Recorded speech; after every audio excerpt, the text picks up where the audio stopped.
Now you have your Beanz subscription, you have freshly roasted coffee just like the best cafes use, and all you need to do is get it dialed in. I'm Michael, a UK coffee tasting champion and world coffee tasting finalist, and I'm here to help you dial in your next coffee.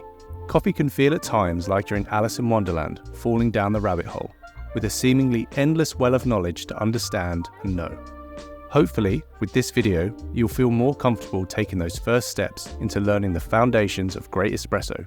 Let's dial in the block by Redemption Roasters on the Oracle Touch. Now, assuming you have placed the single wall double shot basket in the portafilter, and you've also chosen to extract a double espresso with both at the same starting point for dialing in your coffee.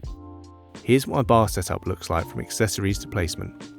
Pause here if you need a minute to set yourself up to brew along. At a minimum, grab a dry towel.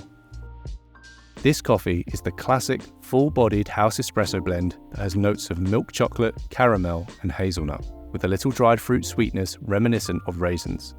For this coffee, we landed on grind setting 18. Grab your portafilter and wipe it out with a clean, dry microfiber cloth.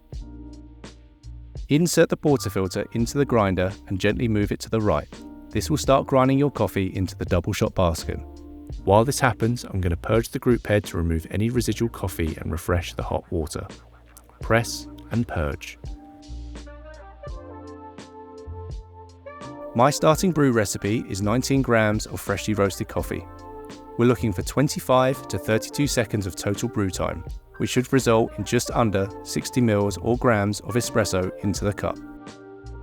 And just like that, the Oracle Touch grinds, doses and tamps perfectly every time.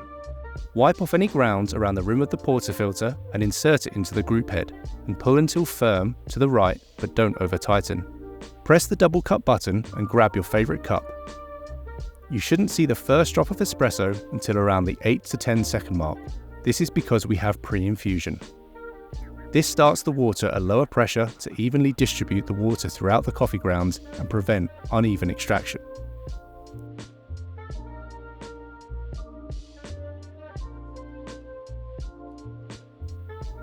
If your shot is extracted correctly, it will stop running after 25 to 32 seconds of contact time. That's around 60 mils, 60 grams of coffee. Okay, let's give the coffee a swirl. Not only does this look fantastic, it allows the layers of espresso extraction to combine for a balanced, delicious and well-extracted drink. Did your espresso look and taste like mine? The number one goal of adjusting the grind is either to slow down or speed up the flow of water through the coffee bed. Don't be afraid of this step, we can always adjust it back. If the water is too fast, the coffee may be sour. This is called under extraction. Adjust the grind a couple of notches finer to slow down the water through the bed. If the flow is too slow, the coffee could taste bitter or roasty. This is called over extraction.